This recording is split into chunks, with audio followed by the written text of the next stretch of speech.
to this day, I think that artwork is dope, man. I think it was doper than the Shining artwork, the Nocturnals, the Into the Stages. Out of all the first albums, that was the dopest artwork.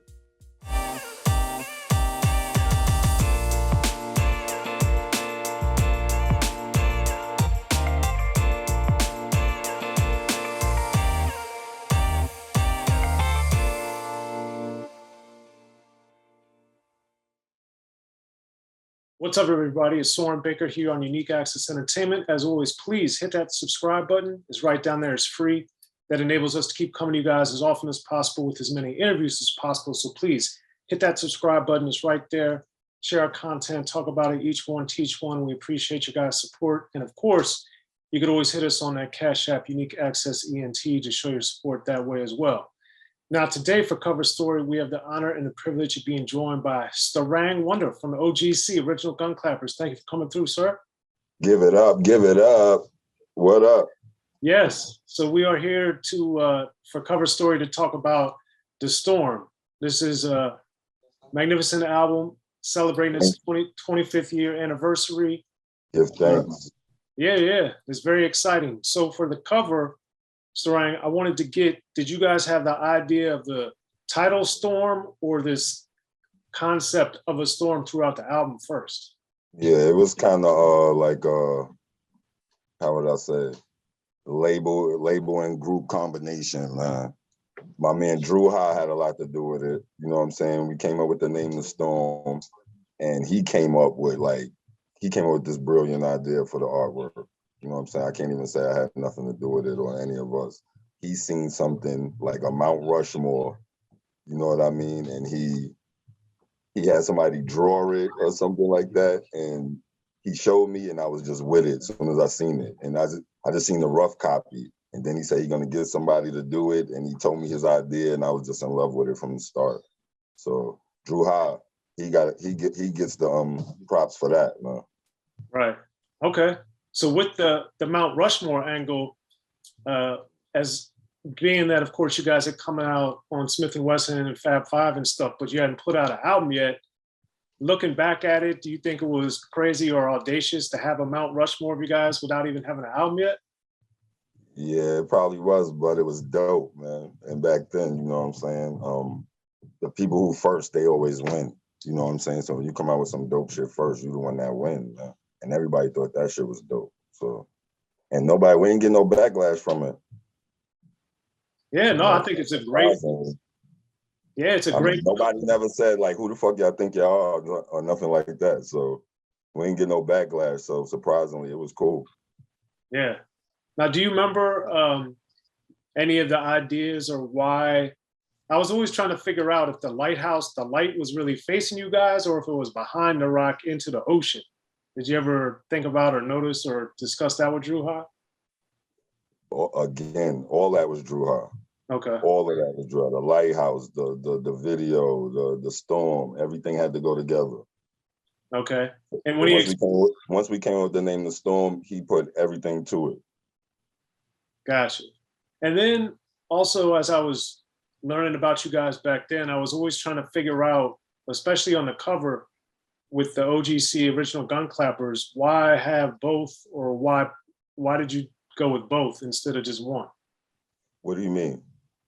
Because on the cover, it has both O.G.C and Original Gun Clappers. So what was the idea to put them both on there instead of just O.G.C or instead of just Original Gun Clappers? Because a lot of people didn't know what O.G.C mean.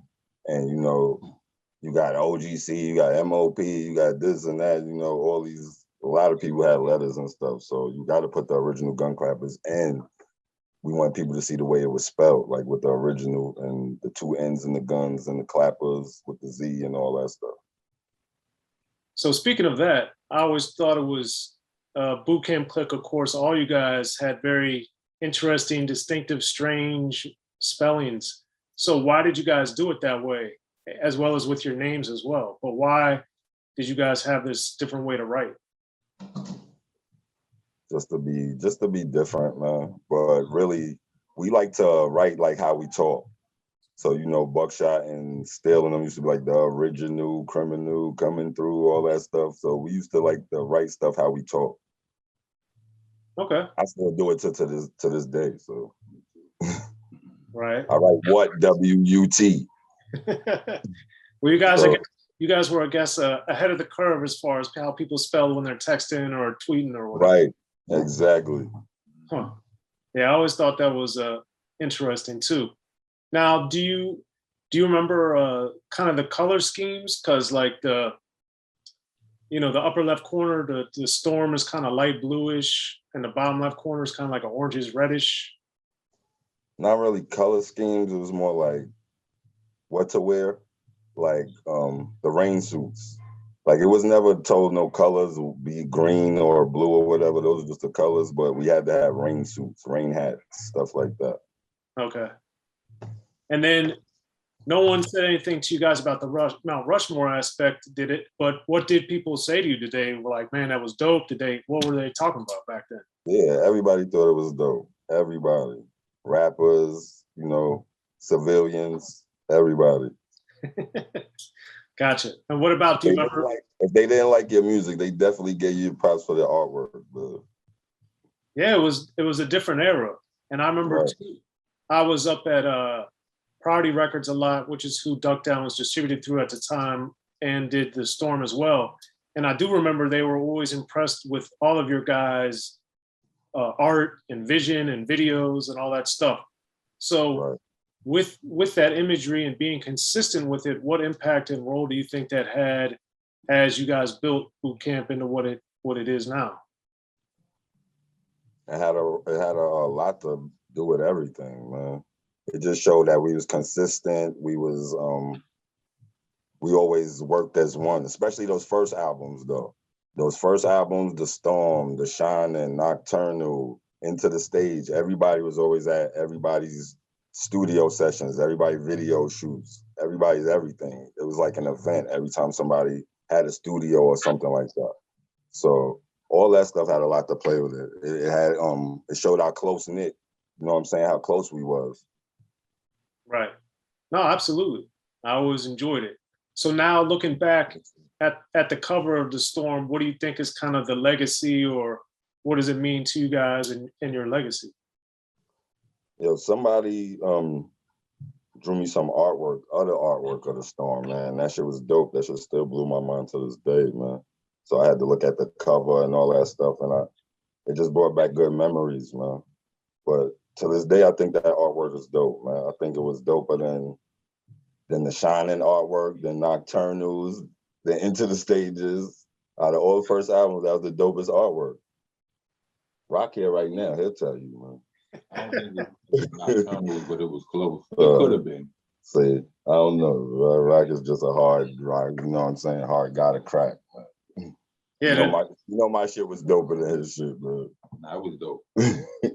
well, I will say in particular the Shining, Nocturnal, and The Storm. That's three like brilliant to me album covers right in a row. So, it's a lot going on. What you think, Soren? Which one was the best one though? It's a tough call. It's a tough call because they all have different elements. The Don't do that tie shit, and both of y'all shit is dope, and all y'all shit is dope shit. I'm not going to. See, when I saw The Shining the first time, I thought of N.W.A. straight out Compton, and then I learned it was off of Roy Ayers.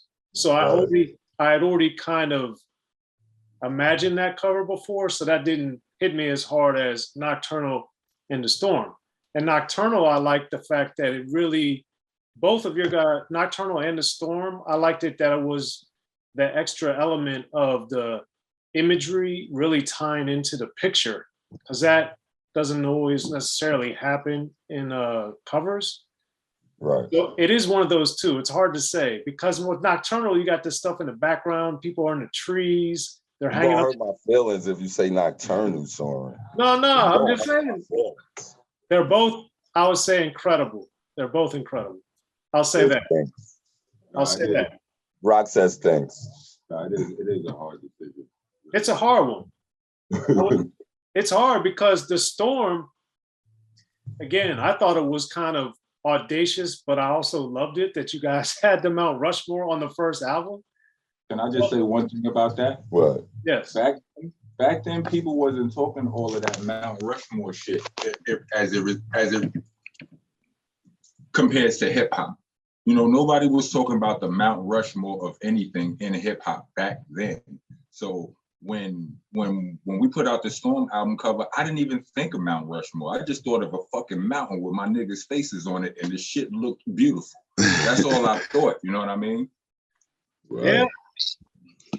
But see, that's what I think the Nocturnal and the Storm do, because the Storm has the lighthouse, it's got the wave, it's got the clouds and the lightning. And Nocturnal's got the bats, Nocturnal. It's got the eyes, red and green. It's got the people in the trees. It's got all those. That's what Rock said, right?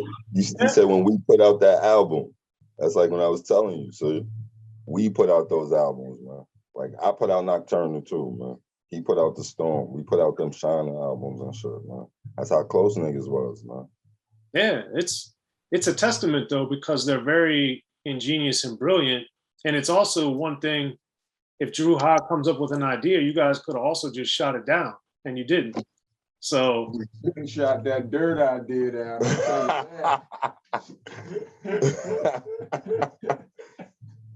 Yeah, but that's neither here nor there. Yeah, I do prefer Nocturnal, Rock. So yes, there you go. There you go. All right. Well, we appreciate it, Starang. The Storm, O.G.C, one of the best album covers, I would say, in rap history. Phenomenal piece, and thanks for coming through the cover story, man. Give thanks all the time, man. You got it. Be sure to check out the History of Gangster Rap by Soren Baker. He's official. History of Gangster Rap features exclusive interviews with Ice-T, Snoop Dogg, MC Ren, the D.O.C, and dozens of others. The History of Gangster Rap, a definitive look at how Los Angeles changed rap forever. In Los Angeles, the streets definitely set the tone of the hip-hop music. At 19, I got a $50,000 car. My whole angle always was, I'll be street, but I will always tell you the horrors that go along with this life. There will be penalties and casualties for just wearing the wrong color in somebody's neighborhood. And once gangster rap made it from the streets to the TV, the genre exploded. With Fab 5 on Yo MTV back with N.W.A. Yo MTV, it just catapulted us from being local heroes to national gangbang rappers. The History of Gangster Rap discusses it all from 1980 up till today. It's always gonna be shit happening in the streets. You know what I mean? So it's always gonna be something to talk about. The History of Gangster Rap in stores now.